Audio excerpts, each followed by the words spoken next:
En el nombre del Padre, y del Hijo, y del Espíritu Santo. Amén. Tenemos que hacer nosotros ahora la meditación del infierno. Eso está en el número 65 del libro de los ejercicios. San Ignacio empieza todas las meditaciones con una oración preparatoria. Eso está en el número 46 de los ejercicios. La oración preparatoria es pedir gracia a Dios nuestro Señor para que todas mis intenciones, acciones y operaciones se ordenen puramente al servicio y alabanza de su divina majestad. Y después pone San Ignacio un primer preámbulo, que es la composición del lugar. Aquí será ver con la vista de la imaginación la longitud, la anchura y profundidad del infierno. Y segundo preámbulo es pedir lo que quiero, ¿no? Esto es muy importante, la petición que San Ignacio nos hace hacer siempre en cada una de las meditaciones o contemplaciones, pedir lo que quiero, y será aquí pedir interno sentimiento de la pena que padecen los condenados, para que si del amor del Señor eterno me olvidare por mis faltas, a lo menos el temor de las penas me ayude para no caer en pecado. Esta petición, repito, es muy importante. San Ignacio nos hace pedir siempre la gracia, el fruto de la meditación, que es algo que Dios nos tiene que dar, ¿no? Eso contra los que acusan a San Ignacio de voluntarismo o a los predicadores de ejercicios espirituales de voluntaristas, como que todo está centrado en la voluntad, en lo que tenemos que hacer, en nuestros propósitos, en nuestro esfuerzo, pero nos olvidamos de esto, ¿no? San Ignacio nos hace pedir a Dios la gracia, ¿no?, de la meditación, el fruto de la meditación que tenemos que alcanzar. El fruto de la meditación es algo que Dios nos tiene que dar, y por eso San Ignacio nos lo hace pedir, y es importante la petición, y por eso esta petición de esa gracia que Dios me tiene que dar, tiene que de alguna manera estar como de fondo en la meditación que hacemos, o de alguna manera podría guiar toda nuestra meditación, ¿no? Interno sentimiento de la pena que padecen los condenados. Bueno, entrando en materia, sabemos que hablar del infierno no es algo fácil, ¿no? No es algo fácil, quizás es una de las verdades de fe más negadas, más resistidas, podemos decir así, rechazadas, y si se la admite, se la desvirtúa, ¿no? Como aquellos que, por ejemplo, afirman que el infierno sí existe, pero está vacío, es decir, no hay nadie, ¿no?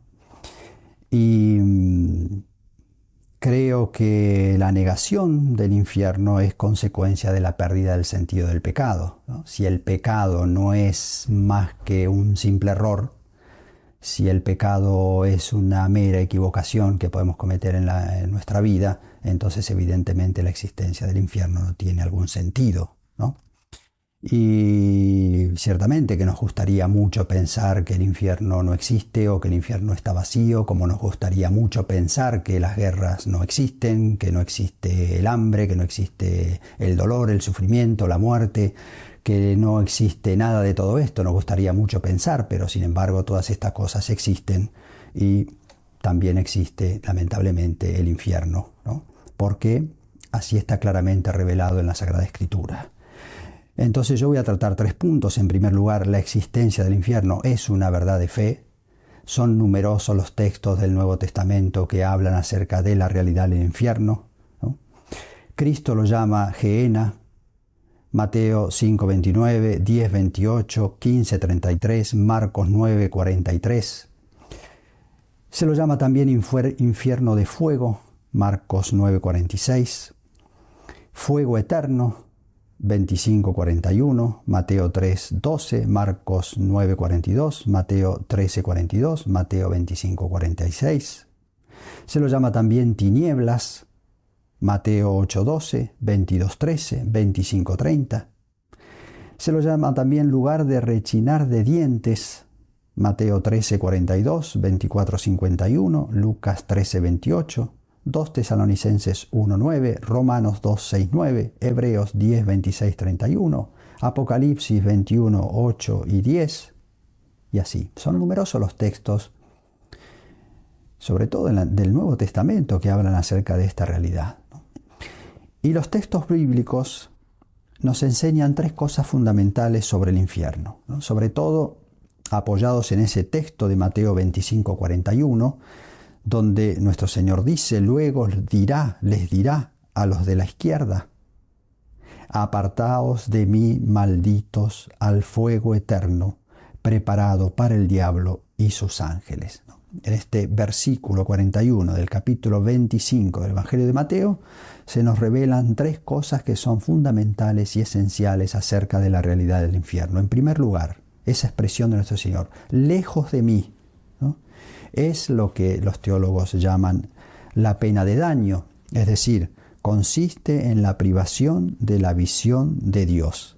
Y esa es la gran pena que sufren los condenados, es la pena fundamental y esencial del infierno, es decir, verse privados de la visión de Dios. Es decir, el hombre que fue creado para ver a Dios y para gozar de la presencia de Dios, se encuentra en un lugar y en un estado donde está totalmente privado de esa visión de Dios. Y esa es la pena fundamental del infierno. Entonces, lejos de mí. En segundo lugar, al fuego, dice nuestro Señor, ¿no? Apartaos de mí, malditos, al fuego, ¿no? Es lo que los teólogos llaman la pena de sentido, es decir, donde todos los sentidos externos e internos van a ser atormentados. Y el principal tormento de los sentidos va a ser el fuego, ¿no? Que es un fuego, como dicen los santos padres, distinto al fuego que nosotros conocemos, ¿no? Porque es un fuego que arde y quema, pero sin consumir, ¿no? Y así vieron, por ejemplo, las almas, los tres pastorcitos de Fátima, ¿no? Los videntes de Fátima, a quienes la Virgen les mostró el infierno, ¿no? Ellos describen que veían las almas como brasas en llamas, ¿no?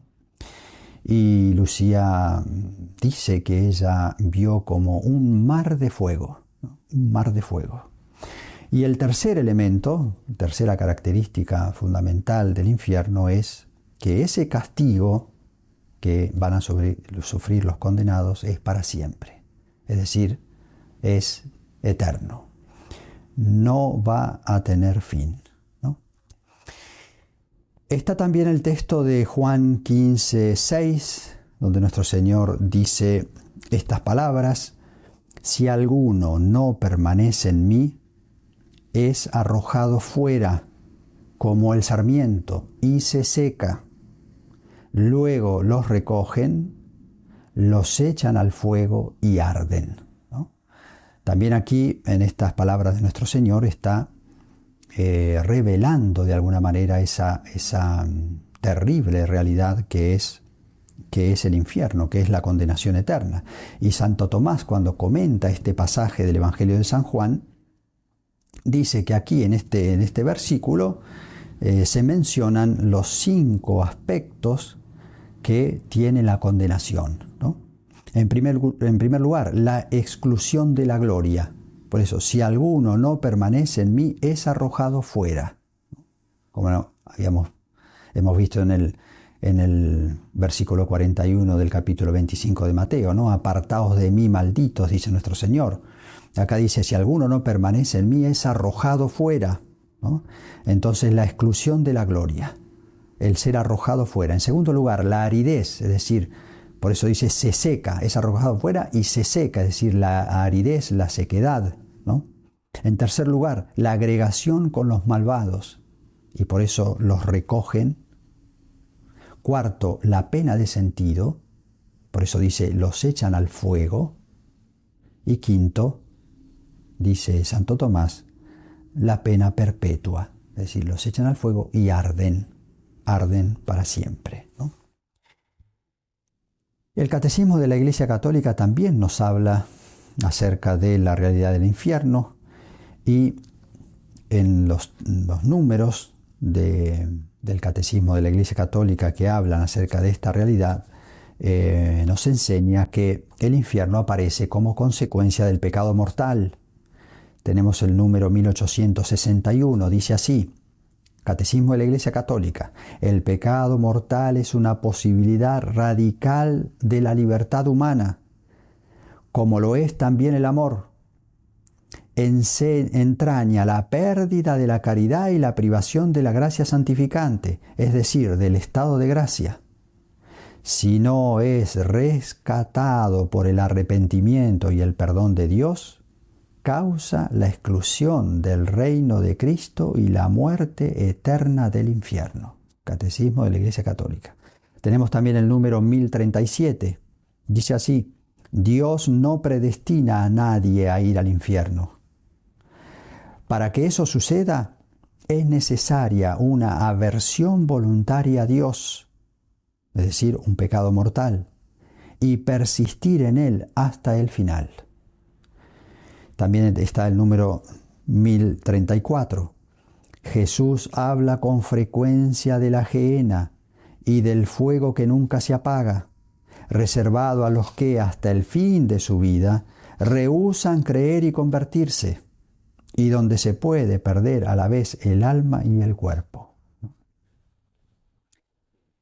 El número 1035 dice: la enseñanza de la Iglesia afirma la existencia del infierno y su eternidad. Las almas de los que mueren en estado de pecado mortal descienden a los infiernos inmediatamente después de la muerte y allí sufren las penas del infierno, el fuego eterno. El Catecismo de la Iglesia Católica ante esta realidad nos exhorta a la conversión. Dice de esta manera el número 1036: las afirmaciones de la Escritura y las enseñanzas de la Iglesia a propósito del infierno son un llamamiento a la responsabilidad con la que el hombre debe usar de su libertad en relación con su destino eterno. Constituyen al mismo tiempo un llamamiento apremiante a la conversión. Entrad por la puerta estrecha, porque ancha es la puerta y espacioso el camino que lleva a la perdición, y son muchos los que entran por ella. Mas qué estrecha es la puerta y qué angosto el camino que lleva a la vida, y pocos son los que la encuentran. Mateo 7, 13, 14. Entonces, a partir de estos textos de la Sagrada Escritura y de las enseñanzas del Catecismo de la Iglesia Católica, nosotros sabemos que el infierno es el estado y el lugar en el cual se encuentran las almas y después de la resurrección también los cuerpos de aquellos que mueren en pecado mortal. Sabemos que será un lugar de sufrimiento. Eso está claramente indicado en la Sagrada Escritura. Allí habrá llanto y rechinar de dientes. Y sabemos también que las penas van a durar para siempre, es decir, por toda la eternidad, ¿no? Como segundo punto, yo me quiero referir a este aspecto del infierno, y que es la eternidad de las penas, ¿no? Porque creo que puede ser útil recordar lo que enseñan sobre esto San Agustín y Santo Tomás, en relación justamente con las penas eternas del infierno, porque es una objeción muy común, ¿no? Dios, se dice, no puede castigar un pecado que es una acción pasajera, que es una acción transitoria. No puede Dios, que es infinitamente bueno, infinitamente misericordioso, no puede castigar un pecado con una pena eterna, ¿no? Por eso es algo para nosotros quizás difícil de entender, y es una objeción muy común que se pone hoy en día acerca de la eternidad de las penas del infierno, ¿no? A veces uno puede pensar que aquellos que sostienen la realidad del infierno, que afirman la realidad de la eternidad de las penas del infierno, pueden tener, se puede decir así, un corazón más bien rígido, un corazón duro, que son más bien intransigentes, ¿no? Pero yo creo que en realidad es al revés, ¿no? Porque solamente un corazón rígido, un corazón duro, se hace incapaz de poder abrirse a la acción del Espíritu Santo para comprender justamente lo que las Sagradas Escrituras y la enseñanza de la Iglesia nos dicen acerca de esta realidad, ¿no? Un corazón humilde, un corazón dócil, un corazón blando en el sentido de que se deja justamente modelar por la acción de Dios, entonces es capaz de comprender con toda simplicidad y con toda sencillez esta realidad del infierno y de la eternidad de las penas del infierno, ¿no? Y aunque ciertamente permanece siempre un ámbito de misterio para nosotros, sin embargo, el que tiene un corazón humilde y el que tiene un corazón dócil y sencillo, es capaz de comprender con toda simplicidad y con toda sencillez las razones teológicas que se dan para explicar de alguna manera lo que la fe nos enseña, lo que la Sagrada Escritura y la tradición de la Iglesia nos enseña acerca de justamente la eternidad de las penas, ¿no? Santo Tomás trata explícitamente esta cuestión en la Prima Secunda 87, artículo 3. Santo Tomás se pregunta si algún pecado puede merecer una pena eterna, ¿no? Entonces, la primera objeción, Santo Tomás comienza poniéndose una objeción, que es la que nosotros pusimos recién, ¿no? Dice, la pena justa es adecuada a la culpa. Es decir, para que haya justicia, la pena tiene que ser proporcionada a la culpa, ¿no? Porque es de la razón de la justicia el que haya una cierta igualdad y una proporción, ¿no? Entonces dice, pero el pecado es algo temporal. Pecado es algo temporal, por tanto, no puede llevar consigo reato de pena eterna. Es decir, un pecado temporal no puede merecer una pena eterna. Y Santo Tomás responde de esta manera, diciendo así, tanto en los juicios de Dios como en los juicios de los hombres, la pena es, en cuanto a su rigor, proporcionado al pecado. Pero como afirma San Agustín, en ningún juicio se requiere que la pena se adecúe a la falta en cuanto a la duración. Es decir, la proporción entre la pena y la culpa no es en cuanto a la duración, sino en cuanto al rigor, en cuanto a la intensidad de la pena, ¿no? Y dice Santo Tomás, continúa explicando así, no porque el adulterio u homicidio se cometen en un instante, deben ser castigados con una pena momentánea, sino que a veces son castigados con la cárcel perpetua o con destierro o incluso con la misma muerte. Entonces, Santo Tomás dice, el homicidio, por ejemplo.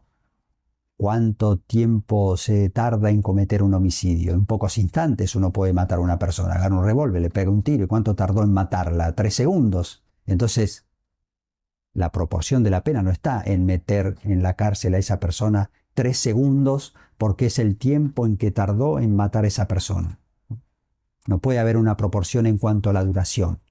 Tiene que haber una proporción en cuanto a la intensidad, en cuanto al rigor de la pena, porque justamente la pena se aplica en proporción a la gravedad de la falta. Y por eso algunos delitos que son extremadamente graves, aunque sean cometidos esos delitos en pocos instantes, a veces hacen a la persona merecedora de una pena que es perpetua, ¿no? Como aquellos que son condenados, por ejemplo, a cadena perpetua y son puestos en la cárcel hasta que se mueren, no pueden salir más de allí, ¿no? Es decir, reciben una pena que es perpetua, ¿no?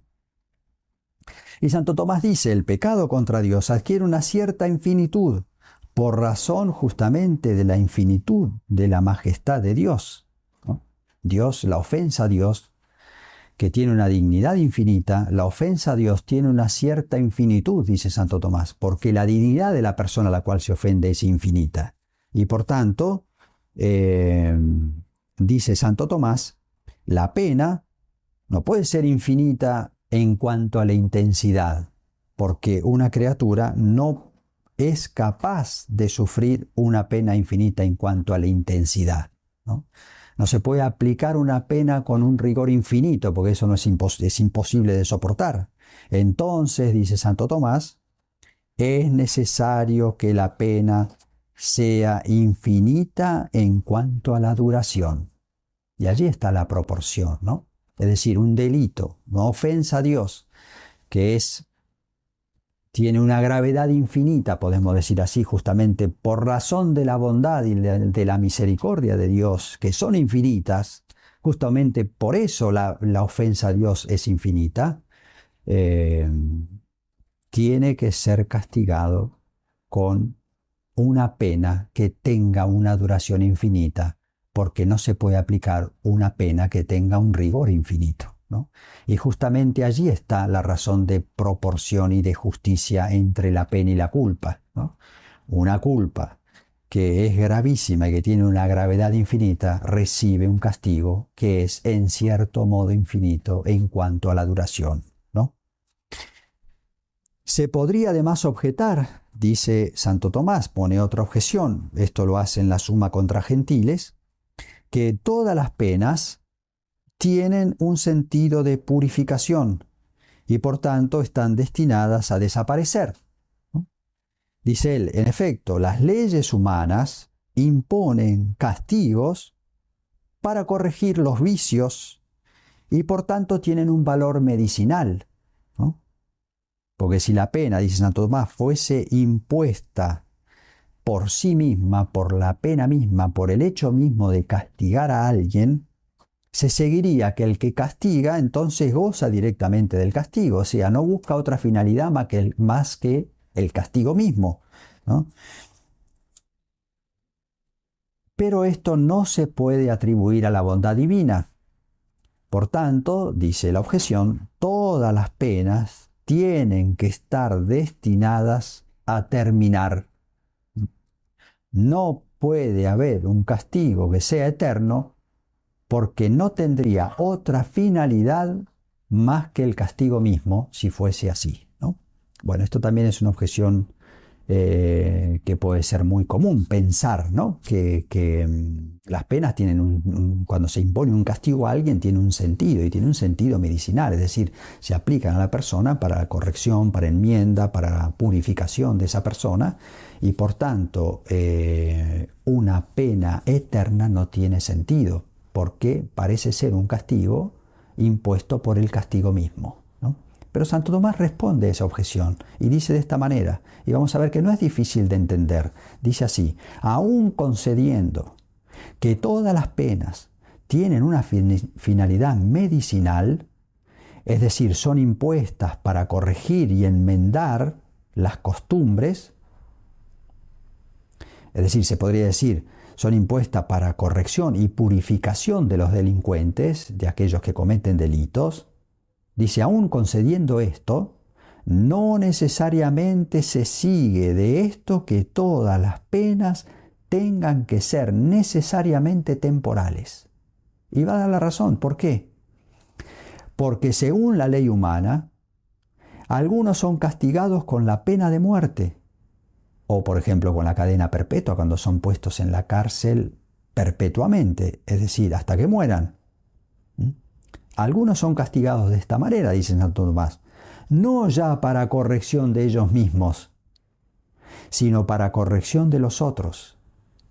Y por eso dice el libro de los Proverbios, si el insolente es flagelado, el estúpido se hace prudente, ¿no? Por eso dice Santo Tomás y concluye de esta manera, aun admitiendo que todos los castigos tienen otra finalidad, que es la corrección y la reparación, y no el castigo mismo, nada impide que según el juicio de Dios, algunos deban ser separados para siempre de la sociedad de los buenos y ser castigados eternamente para que por el temor de la pena eterna los hombres desistan de pecar. Es decir, ya esa pena que se impone de manera perpetua, y eso pasa también en el orden humano. Cuando a alguien se lo castiga con una pena perpetua, no es ya tanto para corrección de aquel que es perpetuamente castigado, sino para admonición, podemos decir así, para advertimiento, podríamos decir de esa manera, para corrección de los demás. Es decir, para que ese castigo sea ejemplar, no tanto para el que está en la cárcel que va a permanecer allí para siempre, sino para los otros, ¿no? Para que los hombres se den cuenta de que ciertas acciones son particularmente graves y que pueden ser merecedoras de un castigo perpetuo. Y así sucede en el orden humano, y lo mismo sucede en el orden divino. Es decir, como dice Santo Tomás, nada impide que algunos sean separados para siempre de la sociedad de los buenos, es decir, sean castigados con penas eternas para que el hombre, por el temor de la pena eterna, desistan de pecar, ¿no? Como se ve, estas razones que da Santo Tomás no son difíciles de entender y de comprender para aquel que tiene un corazón dócil, para aquel que tiene un corazón simple, para aquel que es sencillo y se abre a la acción del Espíritu Santo. Ciertamente que son totalmente comprensibles, ¿no? Aunque siempre permanece para nosotros un ámbito de misterio, ¿no? En relación con este tema de la condenación eterna y sobre todo de la eternidad de las penas, ¿no? Para armonizar de alguna manera el misterio de la condenación eterna y de la eternidad de las penas con la infinita misericordia de Dios, tenemos que decir y citar ese texto de Juan Pablo II que decía así en una catequesis, hablando sobre esto. Juan Pablo II decía esto: la condenación no debe atribuirse, por tanto, a la iniciativa de Dios, ya que en su amor misericordioso solo puede querer la salvación de los seres que ha creado. En realidad, es la criatura la que se cierra a su amor. La condenación consiste precisamente en la separación definitiva de Dios, libremente elegida por el hombre y confirmada con la muerte que sella para siempre esa opción. La sentencia de Dios ratifica ese estado. En realidad, la condenación eterna no es otra cosa que la consecuencia de un permanecer obstinadamente en una situación de pecado mortal a la cual no se pone fin, y llega el momento de la muerte, esa persona ha permanecido, ha persistido en el pecado mortal, no se ha arrepentido, y la consecuencia que tiene ese pecado o esos pecados llevados así, vividos de esa manera hasta el fin de la vida, la consecuencia que tiene después es la separación eterna de Dios y la condenación eterna en el infierno. Esto es lo que nos enseña la fe, ¿no? Último punto, hago mención a la experiencia de los santos. Son varios los santos que han visto el infierno por una gracia particular que han recibido de Dios. Tenemos la visión del infierno de Santa Teresa de Ávila. Ella describe con detalle esa visión que tuvo del infierno. Tenemos también la visión del infierno que tuvieron los videntes de Fátima, los pastorcitos, y también está la visión del infierno que tuvo Santa Faustina Kowalska. Yo leo brevemente unos párrafos de la descripción de esa visión del infierno que tuvo Santa Faustina. Ella dice así: hoy, guiada por un ángel, he estado en los abismos del infierno. Es un lugar de grandes tormentos, en toda su extensión, espantosamente grande. Estas son las varias penas que he visto. La primera pena, la que constituye el infierno, es la pérdida de Dios, ¿no? Ese apartaos de mí, ¿no? El separarse de Dios, el estar separados de Dios. Lo que constituye el infierno, dice. La pérdida de Dios. La segunda, los continuos remordimientos de conciencia. La tercera, la conciencia de que esa suerte no cambiará nunca. La cuarta pena es el fuego que penetra el alma, pero que no la aniquila.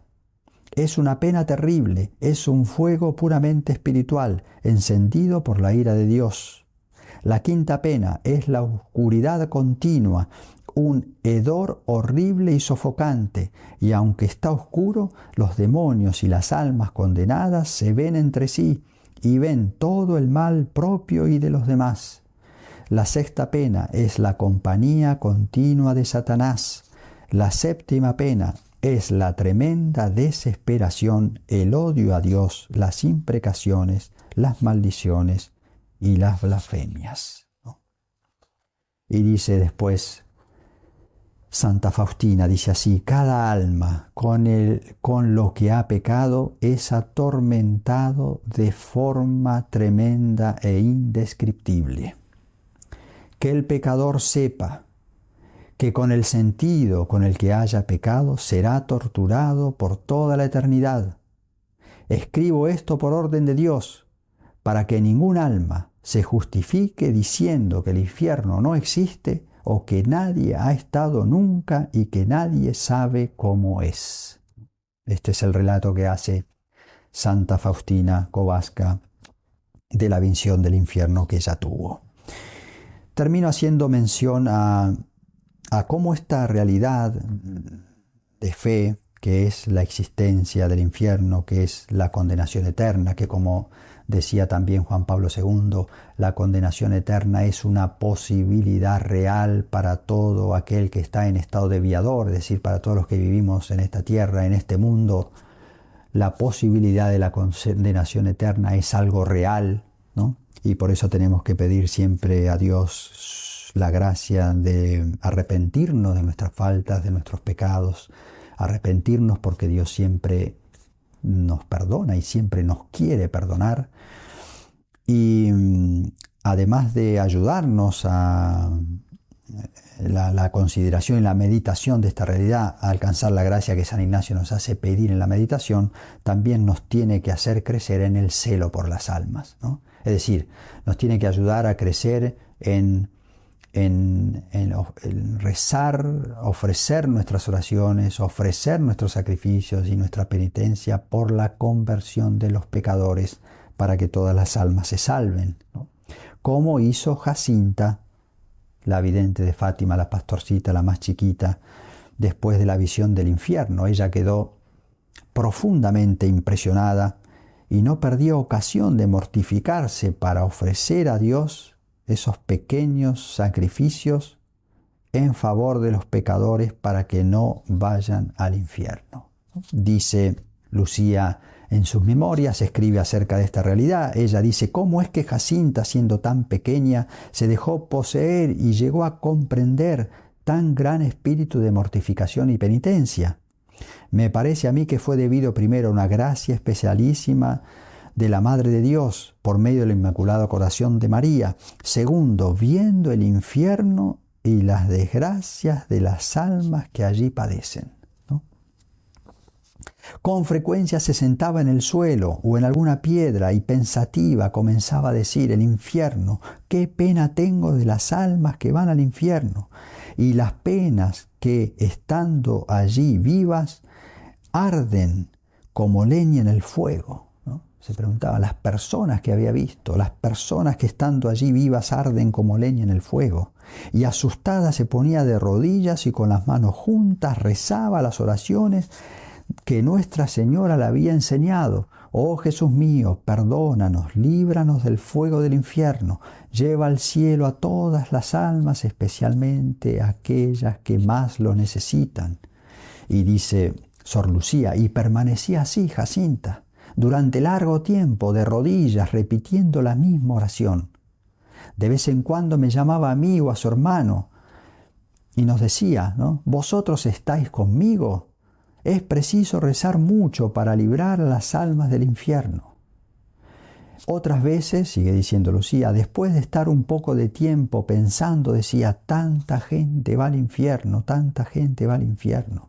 Para tranquilizarla yo le decía: no tengas miedo, que tú vas a ir al cielo. Y ella decía con paz: sí, voy a ir al cielo, pero yo quisiera que todas aquellas gentes fueran también allá, fueran al cielo. Y cuando ella por mortificarse no quería comer, dice Lucía, ¿no? Yo le decía: Jacinta, tienes que comer. Y ella decía: no, ofrezco este sacrificio por los pecadores que comen más de la cuenta. Y cuando durante la enfermedad iba algún día a misa, ¿no? Ella estaba enferma y sin embargo durante la semana iba a misa, Jacinta, ¿no? Lucía le decía: Jacinta, no vengas, tú no puedes, hoy no es domingo. Y entonces Jacinta le respondía: no importa, voy por los pecadores que no van ni siquiera los domingos. Como esa visión del infierno que tuvieron los pastorcitos los impresionó profundamente, sobre todo a Jacinta, la más pequeña, y desde ese momento ella no ahorraba oraciones y no ahorraba sacrificios para ofrecerlos por los pecadores, para que se conviertan y para que no vayan al infierno. Y también nosotros tenemos que hacer así, ¿no? Al mismo tiempo que pedimos a Dios la gracia de su misericordia, para que nos asista en el momento de la muerte, para que podamos siempre reconocer nuestros pecados y nuestras miserias, y para que Dios nos perdone, así también tenemos que ofrecer nuestras oraciones y ofrecer nuestros sacrificios por los pecadores, para que se conviertan y no vayan al infierno, y se salven y gocen de la presencia de Dios para toda la eternidad. San Ignacio nos hace terminar esta meditación con un coloquio. Eso está en el número 71 de los ejercicios. Dice así: haciendo un coloquio a Cristo nuestro Señor, es decir, hablar como un amigo habla con otro, dice San Ignacio, que es un coloquio, ¿no? Hablar con Dios como un amigo habla con otro. Y dice: y traer a la memoria las almas que están en el infierno, unas porque no creyeron en la venida de Cristo, otras porque creyendo no obraron según sus mandamientos, y hacer así en 3 partes, dice él: la primera antes de la venida de Cristo, la segunda en su venida, ¿no? La tercera después de su venida en este mundo. Y después, dice San Ignacio, darle gracias porque no me ha dejado caer en ninguna de estas acabando mi vida. Y agradecerle también porque hasta ahora siempre ha tenido de mí piedad y misericordia, y acabar con un Padre Nuestro. Gloria al Padre y al Hijo y al Espíritu Santo, como era en el principio, ahora y siempre, por los siglos de los siglos. Amén.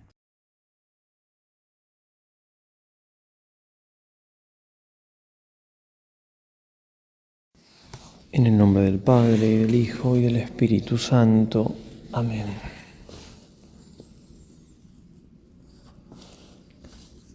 Ponemos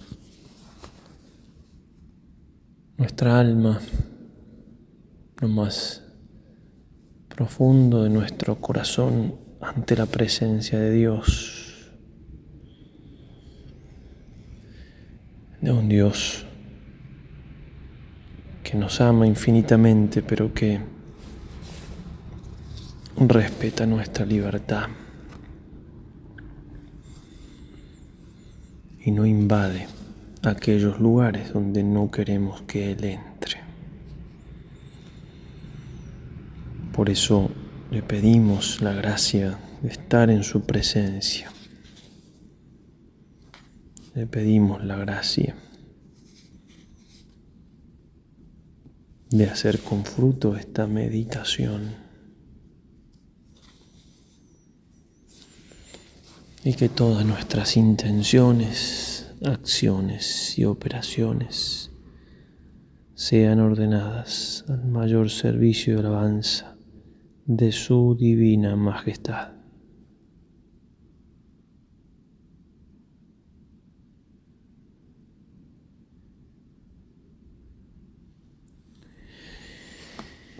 Pedimos a nuestra Madre del Cielo,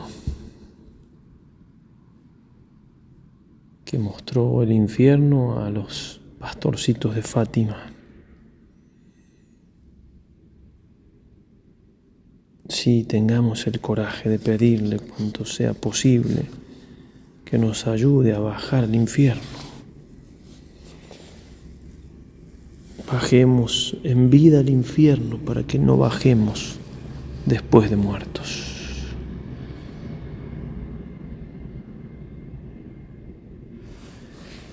Pidamos a San Ignacio su protección, su intercesión por nosotros y por todos los ejercitantes. Pidámosle el valor de enfrentarnos a esta verdad difícil, pero no por eso menos verdadera.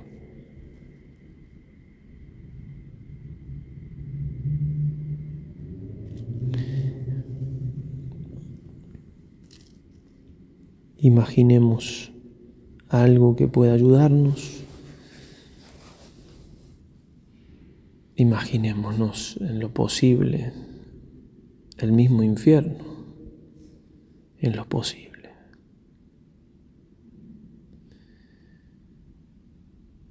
Es decir, tratemos de imaginar un lugar donde no está Dios, donde no está ahora y nunca estará.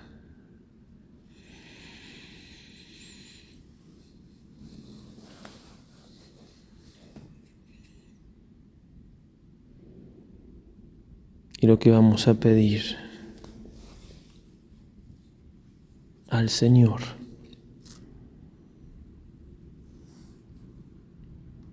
es sentir en cuanto podamos el interno sentimiento de la pena que padecen los dañados, es decir, los condenados, para que si del amor del Señor eterno me olvidare por mis faltas, a lo menos el temor de las penas me ayude para no venir en pecado.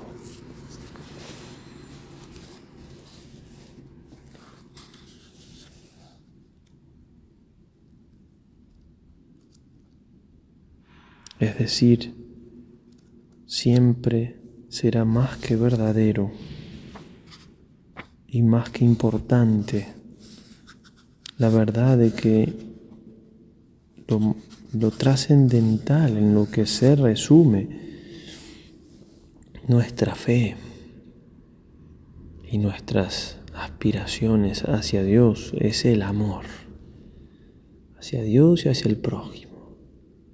El amor, Dios es amor. Y queremos amar, aprender a amar, unirnos a Él por el amor.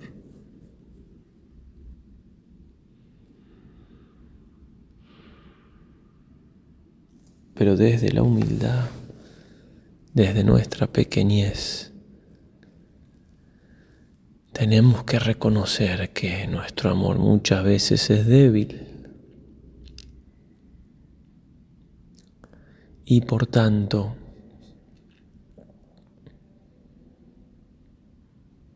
necesitamos defenderlo.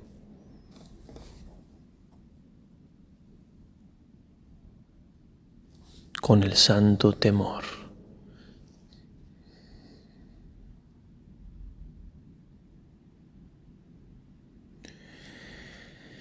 Que si bien este temor al cual nos inclina aquí San Ignacio no es el temor perfecto y filial, aquel que dice la Escritura, que el amor vence al temor. Sin embargo, es un temor bueno y saludable. Como dirá el mismo San Ignacio en el número 370. Dado que sobre todo se ha de estimar el mucho servir a Dios nuestro Señor por el puro amor, debemos mucho alabar el temor de la divina majestad, porque no solamente el temor filial es cosa pía y santísima, más aún el temor servil, donde otra cosa mejor o más útil el hombre no alcance, ayuda mucho para salir del pecado mortal. Y salido fácilmente viene el temor filial, que es todo acepto y grato a Dios nuestro Señor, por estar en uno con el amor divino. Es decir, no es el temor más perfecto, pero es muy bueno y muchas veces tan necesario para no caer en pecado o para salir del estado de pecado. Ya el Espíritu Santo con mi docilidad me llevará a un temor perfecto, un temor de hijo y no de siervo.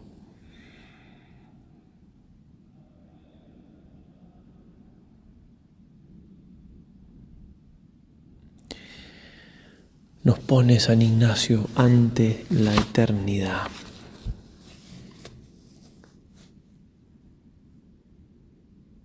Y podemos así también considerar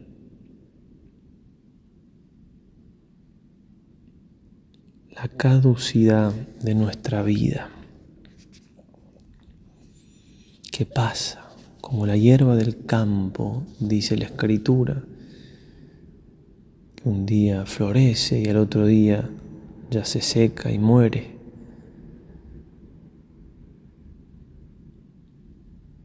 Como el humo, también dice la Escritura. Así son nuestros días ante Dios.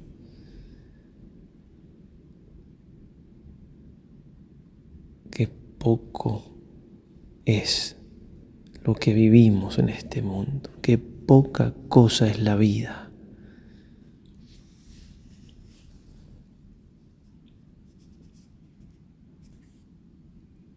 Y muchísimo menos si la comparamos con la eternidad. No hay manera de entender la eternidad, no hay manera. Un grano de arena en comparación de toda la arena del mundo, no, mucho más. Una gota de agua en comparación de todos los océanos del mundo, no, mucho más. Porque en estas cosas siempre estamos ante realidades cuantificables. La eternidad no tiene fin. La eternidad no tiene medida. No hay forma de comparar la caducidad de la vida con la eternidad. Es decir, podemos hacerlo, pero siempre nos faltará muchísimo más, muchísimo.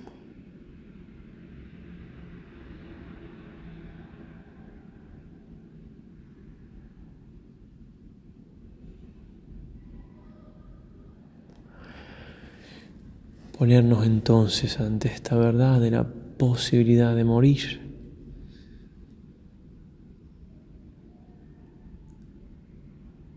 y de la posibilidad de no salvarnos.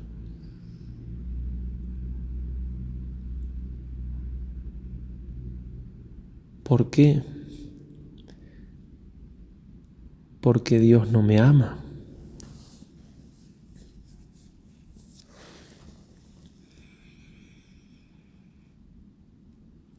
¿Acaso puedo dudar del amor de Dios viendo al mismo Dios encarnado puesto en cruz?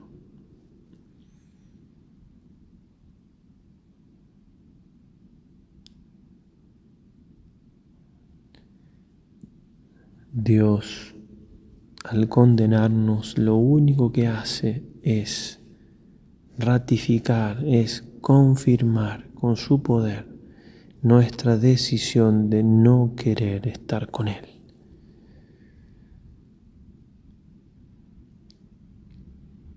¿Qué más puede hacer para atraernos? Ya que no puede obligarnos, porque si no nos quitaría lo que nos constituye en seres humanos, es decir, nuestra capacidad de elegir.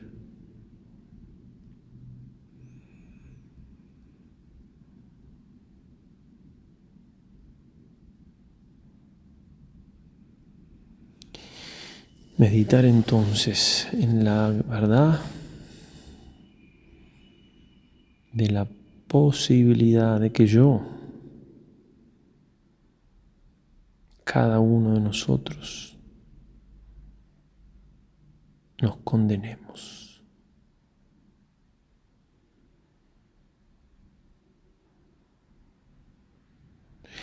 Suena fuerte y lo es. Suena difícil y lo es.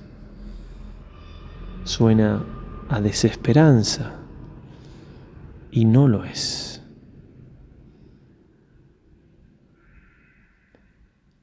Porque tenemos esperanza de salvarnos. Creemos en la salvación que nos viene por Jesús, el único nombre dado a los hombres por el cual podamos ser salvos. Confiamos en su poder salvador.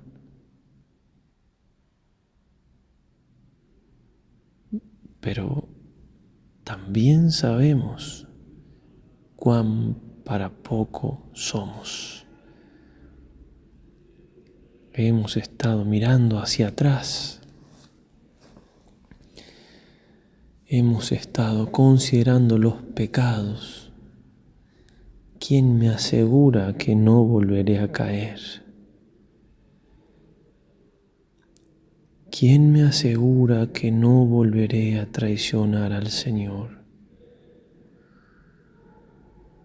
Aunque en algún momento de gracia y de consolación pueda, y ojalá así sea, derramar lágrimas de arrepentimiento y hacer firmísimos propósitos, ¿quién me asegura que no seré capaz de engañar, de traicionar una vez más o muchas veces más a Jesús?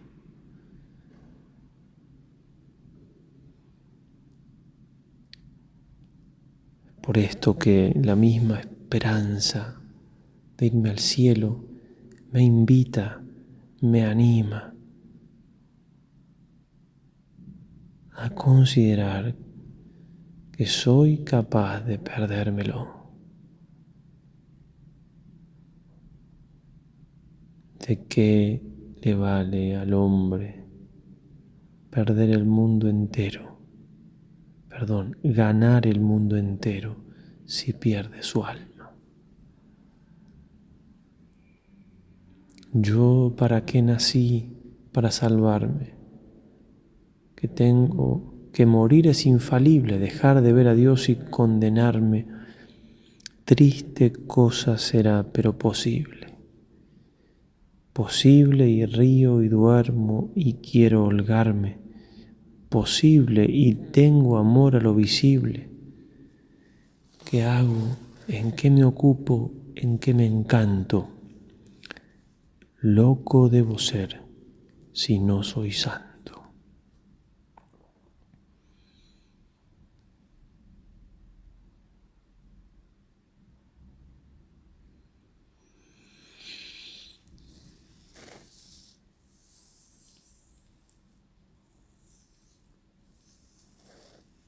Por eso,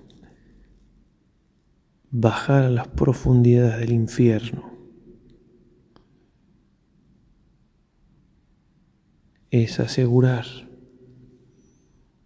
hasta donde podemos y con la gracia de Dios que haremos todo lo posible para no terminar allí.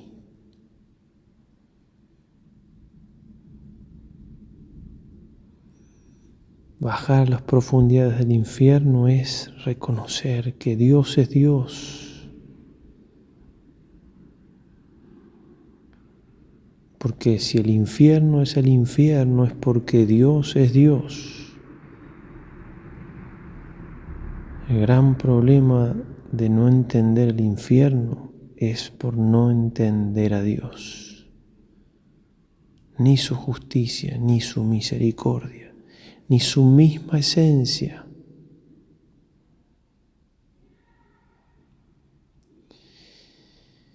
El infierno es tan terrible porque Dios es tan infinitamente hermoso y amable. No sería infierno el infierno si Dios no fuese Dios.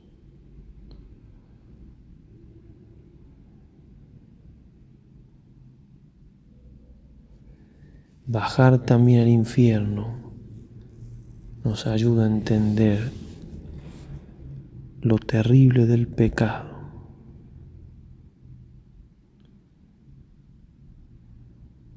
Es una manera de ir, aunque sea de a poco, dándonos cuenta que estamos ante un mal espantoso, porque puede hacernos terminar en ese rechinar de dientes eterno.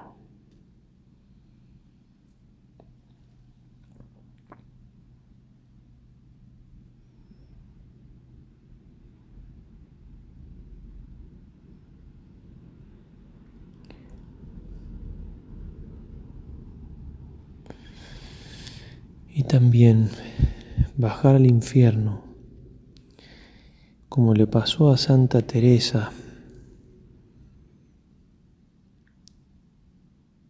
además de regalarle la gracia de una conversión muy grande. Ella dice que la visión, que en el caso de ella no fue solo visión, sino que sintió las penas del infierno y estuvo en el lugar que los demonios le tenían preparado si ella no se convertía. Y dice que es una de las gracias más grandes que Dios le dio. Además de esa conversión, produjo en ella una absoluta ausencia de miedo a las penas de este mundo, que son nada comparadas con las de la eternidad. Y también un grandísimo celo por la salvación de las almas.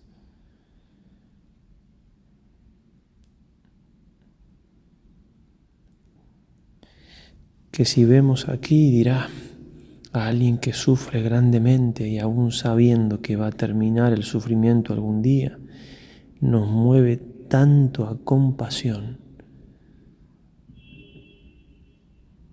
Pensar que alguien puede ir a un lugar de un tormento eterno, no sé quién lo puede sufrir.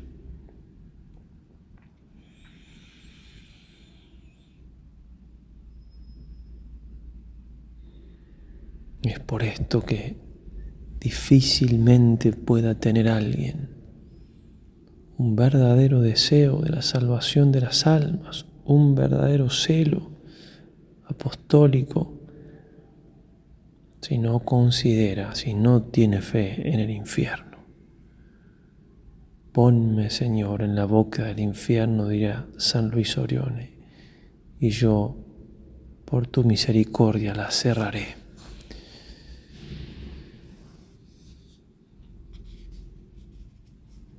Es por eso, como enseñaba nuestro fundador, que allí donde los formadores de seminarios o los obispos creen que el infierno está vacío, lo que tienen vacío son los seminarios.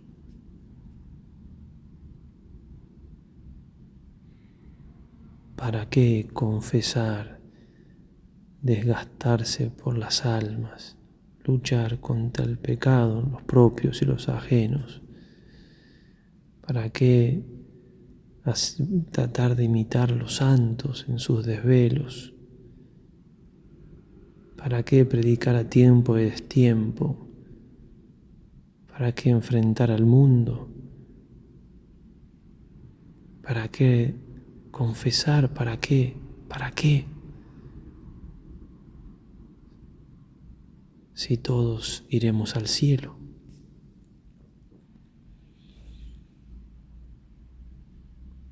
San Ignacio, aquí en Manresa, casi muere de tanta actividad que tenía, junto con la oración, por supuesto, dando los ejercicios. ¿Para qué?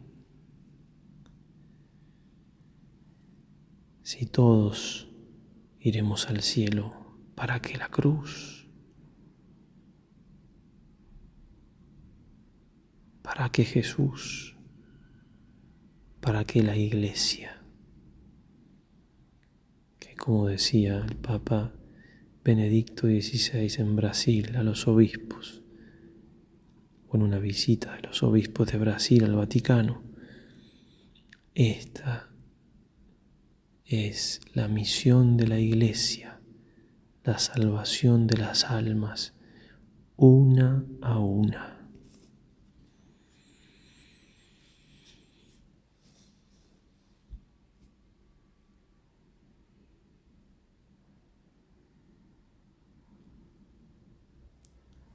Señor Jesús, tú sabes que en nuestra pequeñez y siendo hijos de nuestro tiempo, nos cuesta considerar esta verdad del infierno eterno, donde tú mismo nos has enseñado tan claramente que irán los condenados. Tú sabes, Señor, que erradamente, incluso a veces, los mismos teólogos nos enseñan que no hay infierno, que está vacío, dejando tus palabras de lado. Te pedimos, Señor, la humildad necesaria. Te pedimos un corazón dócil a tu palabra.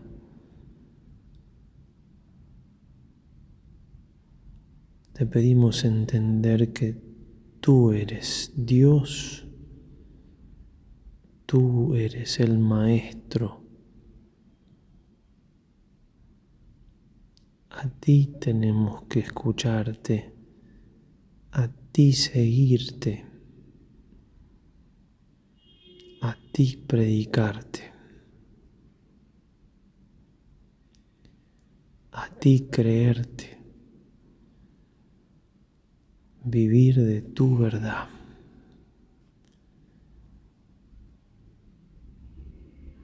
Y de este modo, Señor, podamos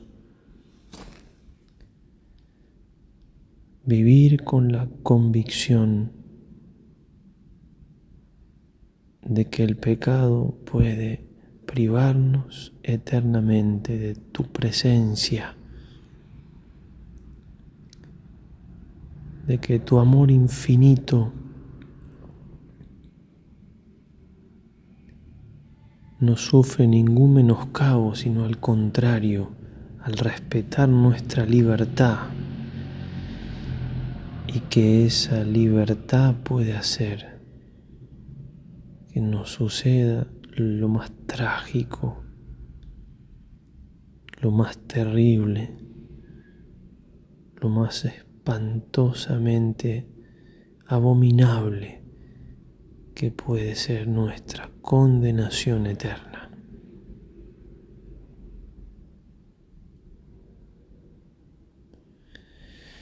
Por eso, Jesús, ante tu presencia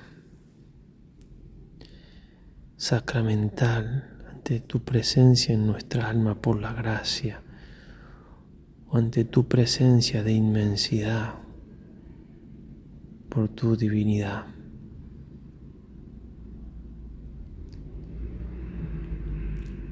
te pido la gracia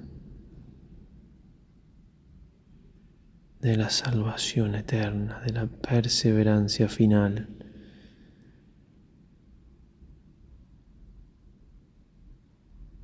De tu misericordia, Señor, suplico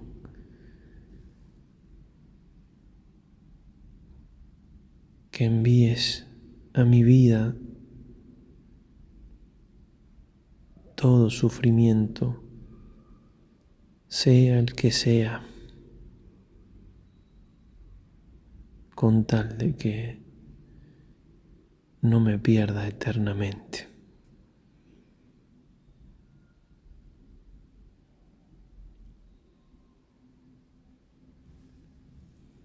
También te pido, Señor, entender como tantos lo han hecho aquellas palabras tuyas en la cruz, tengo sed, como una declaración de esa sed de almas que debo compartir, buscando hacer todo lo posible para que muchos otros te conozcan, te amen, se arrepientan y se salven.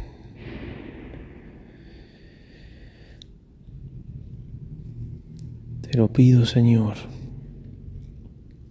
por aquella gran mujer, la corredentora, tu madre, que mostró a los pastorcitos de Fátima la verdad del infierno.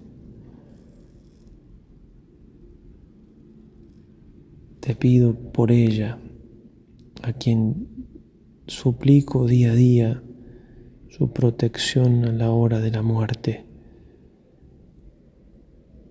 y me alcances la gracia de morir penitente, pidiendo perdón por mis pecados, con la firme esperanza de encontrarte a ti, misericordioso juez,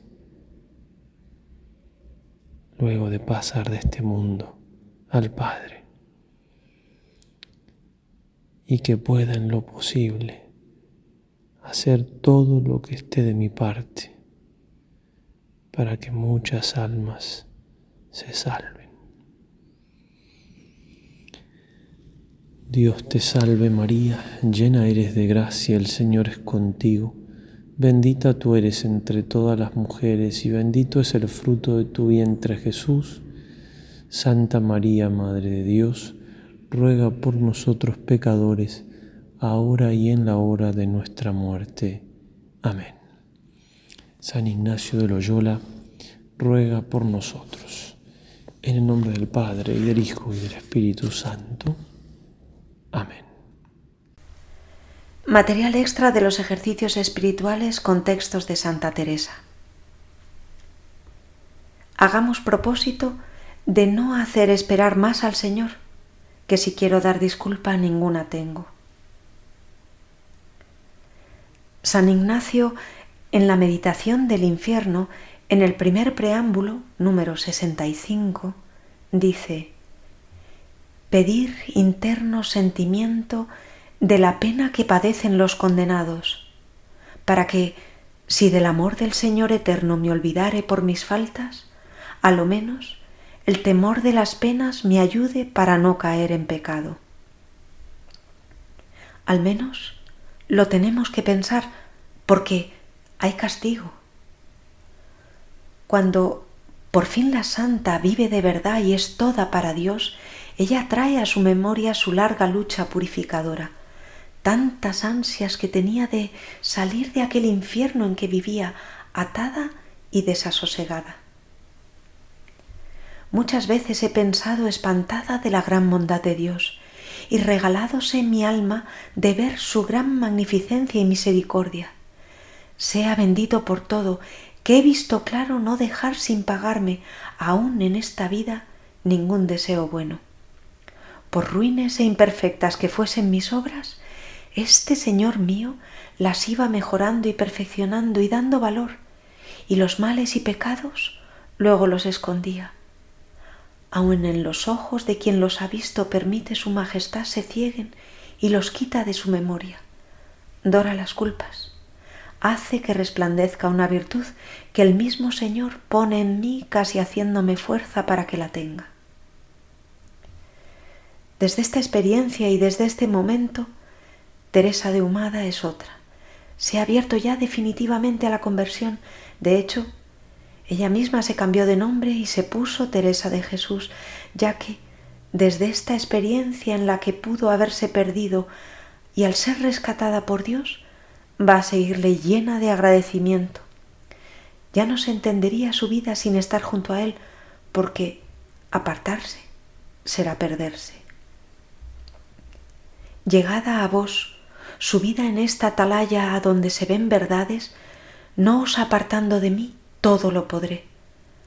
Que si os apartáis, por poco que sea, iré a donde estaba, que era el infierno. La visión del infierno le hizo a la santa tomarse esto muy en serio, y con el fin de ayudar a salvar a otras almas que veía se iban a aquel lugar tenebroso y en el que podía acabar ella si no cambiaba de vida. Estando un día en oración, me hallé en un punto toda sin saber cómo, que me parecía estar metida en el infierno. Entendí que quería el Señor que viese el lugar que los demonios allá me tenían aparejado y yo merecido por mis pecados. Ello fue en brevísimo espacio, mas aunque yo viviese muchos años, me parece imposible olvidárseme. Después de esta visión no hizo esperar más al Señor, no ponía disculpas. Todo le parece más fácil al comprobar el gran amor que Dios le tuvo sacándola de allí. Le va a doler cada vez más que otros vayan al infierno, que se condenen. No permitamos, por no decidirnos de una vez, por culpa nuestra, que vayamos al castigo merecido, al infierno. A ella la disposición que le queda es de hacer lo que pueda en adelante. Una de las mayores mercedes que el Señor me ha hecho porque me ha aprovechado muy mucho. El Espíritu Santo no se contenta con invitarnos a que hagamos el bien, sino que quiere tomar las riendas de nuestra vida para empujarnos con más fuerza hacia Dios. Sin embargo, Él respeta nuestra voluntad y por eso no se adueñará de nuestra voluntad si nosotros libremente no estamos dispuestos a dársela. Y este es un obstáculo muy fuerte frente a la acción del Espíritu Santo. Tal vez correspondemos en parte a lo que Dios quiere y le damos algo de lo que nos pide, pero no llegamos a dárselo todo. Por eso es muy necesario hacer propósito de no poner límites a nuestra entrega, de no resistir en nada a las inspiraciones de parte de Dios. No pongamos demasiados obstáculos a su tarea. Dejémosle que libremente obre en nosotros, que lo siga haciendo hoy. Cuando era cardenal, el Papa Benedicto XVI decía: algunos piensan que Dios, después de la creación, se ha retirado y ya no muestra interés alguno por nuestro asunto de cada día. Según este modo de pensar, Dios no podría intervenir en el tejido de nuestra vida cotidiana. Sin embargo, en las palabras de Jesucristo encontramos la respuesta contraria. Un hombre abierto a la presencia de Dios se da cuenta de que Dios obra siempre y de que también actúa hoy. Por eso, debemos dejarle entrar y facilitarle que obre en nosotros. Es así como nacen las cosas que abren el futuro y renuevan la humanidad. Al leer estos textos de la Santa, el Señor nos puede dar señales de su presencia e invitándonos a acercarse más a Él desde ahora mismo, sin hacerle esperar más. Si Santa Teresa hubiera continuado en ese estado, no hubiera sido nunca Santa Teresa de Jesús. Habría seguido siendo Doña Teresa de Ahumada y nunca Santa Teresa de Jesús. Ella estaba necesitada de conversión. ¿No lo estamos también nosotros? ¿En quién, Señor, pueden así resplandecer como en mí, que tanto he oscurecido con mis malas obras las grandes mercedes que me comenzasteis a hacer? Ay de mí, Criador mío, que si quiero dar disculpa, ninguna tengo.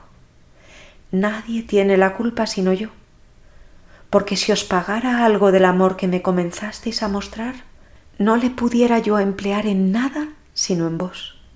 Y con esto se remediaba todo, pues no lo merecí, ni tuve tanta ventura. Válgame ahora, Señor, vuestra misericordia. Ave María y adelante.